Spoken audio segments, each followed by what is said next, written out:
You were on my radar for short-term rentals because a long time ago, it was probably 2 years or so ago, you posted this trailer. It was a small trailer, something that when you talk about rentals, especially if you talk about like vacation rentals in the it's hard to say traditional sense, but usually they're on a beach, there's this cabin in the woods, whatever. You had this trailer.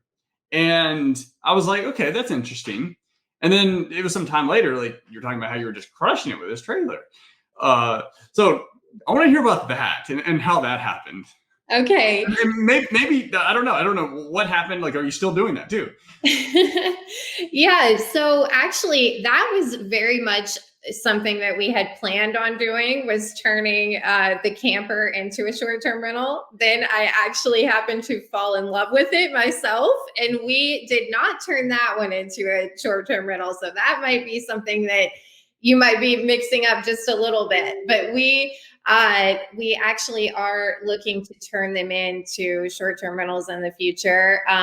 But we love the idea of like unique properties and how well they do on the platform. Yeah. So our properties, we just kind of started and just happened into it and decided, okay, we have this one property that we were going to potentially turn into a long-term rental. And we thought, well, it's close to a lake. Why don't we just try it as a short-term rental? And then it just kind of blew up from there and made us like 2.5 times the amount we would make if it was a regular rental. Mhm. So that just started bringing the money in, and then we got really interested in it. All right. So the whole blew up period. I'm sure there was a lot of things like you thought maybe and that didn't happen, or maybe you thought or didn't expect, and like, holy cow, like this is so much better. So knowing that and kind of reliving that experience, what to that next person out there that's considering turning their lake house or trailer or anything into a short-term rental, like what should they be considering before jumping into that? Well, I think that it's really, really important to have a team of professionals in the area that can be relied on. So, the most important thing I think that really makes a good short term rental business is having a good cleaner on your Mhm. side. Mhm. That is so important. And we actually went through several different cleaners, and they just didn't understand that the demands that are upon them when they are taking these on, and the fact that they might get a last minute request, same day, that they're going to have to deal with. So we went through a period where we lost, actually, I think it was about 3 cleaners. And then we found our golden goose. All right. Yeah, so she is managing now, cleaning our 6 properties. And she has one other girl that helps her. But it's same day. So I will get, a same day rental, and she'll be out there in an hour and a half, to just get that cleaned up and everything and get it ready. So having her, I don't know what I would do without having a good kind of situation with that in place. I pay her well, and I think that that's one of the reasons why, she's really on it with our properties. And then we also have an amazing maintenance guy that is 24/7 for us. And he actually has a system to where he provides that for specifically short-term rental hosts. So he has monthly agreements with hosts where he is available 24/7 if there's something that comes up. And so we pay, I think it's like an $80 a month subscription fee Mhm. per property.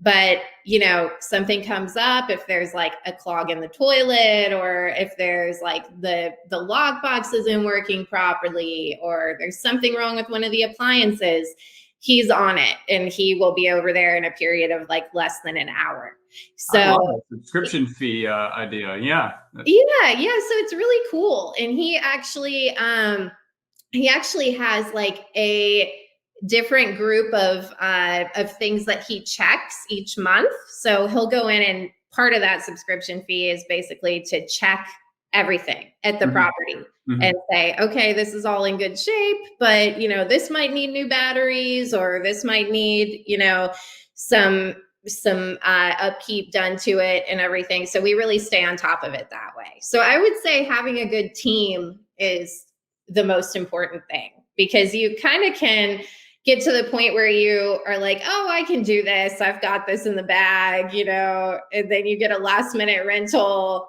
and you're panicking because you don't have anybody to clean it. So, Yeah, I mean, we've all stayed in hotels, and the worst thing you could have is a hotel that you're looking forward to for whatever it is, an event, a vacation, and you get there and it's like dirty. Like yeah, it's such like the experience from that point on is just it's downhill. But I mean, it can be mitigated if you get it cleaned quickly. But it's always yeah, good to have that like crystal like sparkly clean, especially in COVID, right up front. exactly. Yes. So looking back, what's one thing that you wish you knew, like you just totally didn't see, and then it's like obvious now, but you didn't see in the beginning? I didn't see it in the beginning.